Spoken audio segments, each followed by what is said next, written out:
പ്രളയത്തിൽ വീടുകൾ തകർന്ന് 7 വർഷമായി വനത്തിനുള്ളിൽ ഒറ്റപ്പെട്ട ആദിവാസി കുടുംബങ്ങളുടെ പുനരധിവാസം നിയമസഭയിൽ ഉയർത്തി ആര്യാടൻ ഷൌക്കത്ത് MLA. 2019 പ്രളയത്തിൽ വീടുകൾ നഷ്ടപ്പെട്ട നിലമ്പൂർ നിയോജക മണ്ഡലത്തിലെ പോത്തുകൽ, കരുളായി, വഴിക്കടവ് പഞ്ചായത്തുകളിൽ വനത്തിനുള്ളിൽ പ്ലാസ്റ്റിക് ഷീറ്റുകൾ മേഞ്ഞ കുടിലുകളിലാണ് 200-ൽ പരം കുടുംബങ്ങൾ കഴിയുന്നത്. ഇവർക്ക് ശുചിമുറിയോ കുടിവെള്ളമോ അടക്കമുള്ള സൗകര്യങ്ങളൊന്നുമില്ല. 6 മാസം മുൻപ് വകുപ്പ് മന്ത്രി നേരിട്ട് ഇവരുടെ പ്രയാസങ്ങൾ കണ്ടു മനസ്സിലാക്കിയതാണ്. ഇവരെ എന്ന് പുനരധിവസിപ്പിക്കുവാനാകും? ഇവർക്ക് അർഹതപ്പെട്ട ഭൂമി എന്ന് വിതരണം ചെയ്യാനാവും എന്നാണ് നിയമസഭയിൽ MLA ചോദ്യം ഉന്നയിച്ചത്. 2019-ലുണ്ടായ വലിയ പ്രളയത്തിൽ വീടും പാർപ്പിടെല്ലാം നഷ്ടപ്പെട്ടുകൊണ്ട് 200-ലധികം ആദിവാസി കുടുംബങ്ങൾ ദുരിതം അനുഭവിക്കുക. പോത്തുകല്ല് പഞ്ചായത്തിലെ വാണിയമ്പുഴ, കുമ്പളപ്പാറ, തണ്ടക്കല്ല്, അതേപോലെ വഴിക്കടവ് പഞ്ചായത്തിൽ, പോത്തുകല്ല് പഞ്ചായത്തിൽ, കരുളായി പഞ്ചായത്തിൽ കഴിഞ്ഞ 7 വർഷമായി ഇപ്പോഴും അവർ നീല പ്ലാസ്റ്റിക് ഷീറ്റിനുള്ളിലാണ് കഴിയുന്നത്. അവരെ പുനരധിവാസം ഇതുവരെ നടന്നിട്ടില്ല. അവർക്ക് ശൗചാലയമില്ല, കുടിവെള്ളമില്ല.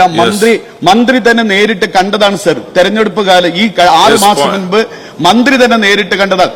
എന്ന് അവരുടെ പുനരധിവാസം പൂർത്തീകരിക്കാൻ കഴിയും? അവർക്ക് അവകാശപ്പെട്ട ഭൂമി എന്ന് കൊടുക്കാൻ പറ്റും? നിലമ്പൂരിലെ ഉന്നതികളിലുള്ളവരുടെ പ്രയാസങ്ങൾ നേരിൽ കണ്ട് ബോധ്യപ്പെട്ടതാണെന്ന് പട്ടികജാതി വർഗ വകുപ്പ് മന്ത്രി OR കേളു പറഞ്ഞു. വനത്തിനുള്ളിൽ താമസിക്കുന്നവർ പുറത്തേക്ക് വരുവാൻ വിമുഖത കാണിക്കുന്നുണ്ട്. എങ്കിലും അവരുടെ പ്രശ്നങ്ങൾ പരിഹരിക്കേണ്ടതുണ്ട്. പുനരധിവാസം സംബന്ധിച്ച് പരിശോധിച്ച് പദ്ധതി നടപ്പാക്കി വരികയാണെന്ന് മന്ത്രി മറുപടി നൽകി. സാർ, ഈ പറയുന്ന പോലെ ഞാൻ നേരിട്ട് ആ പ്രദേശം ഞാൻ സഞ്ചരിച്ചിരുന്നു. പ്രളയത്തിൽ പൂർണ്ണമായിട്ടും തകർന്നിട്ടുള്ള ഒരു ഉന്നതി നിലക്ക് നേരിട്ട് പോവുകയും ആ കാര്യങ്ങൾ പരിശോധിക്കുകയും ബോധ്യപ്പെടുകയും ചെയ്തിട്ടുണ്ട്. അവരെ പുനരധിവസിക്കുന്നതിന് വേണ്ടിയിട്ടുള്ള ഒരു നടപടിയും പരിശോധനയും ഇപ്പോൾ വകുപ്പ് ചെയ്തു വരുന്നുണ്ട്. അവരൊക്കെ ഒരു വനപ്രദേശത്താണ് അവർ താമസിച്ചുകൊണ്ടിരിക്കുന്നത്. അവർ വനത്തിന്റെ ഉള്ളിൽ നിന്നിട്ട് മറ്റൊരു പ്രദേശത്തേക്ക് വരുന്നതിന് വേണ്ടിയിട്ട് ചില വിമോദമൊക്കെ പ്രകടിപ്പിച്ചിട്ടുണ്ട്.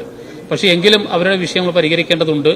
അതിനു വേണ്ടിയിട്ടുള്ള നമ്മുടെ വകുപ്പിന്റെ TRDM പദ്ധതി പ്രകാരം അവരെ പുനരധിവസിക്കുന്നതിന് വേണ്ടിയിട്ടുള്ള പദ്ധതി ഇപ്പോൾ നമ്മൾ പരിശോധിച്ച് വരികയാണ്, നടപ്പാക്കി വരികയാണ് സാർ.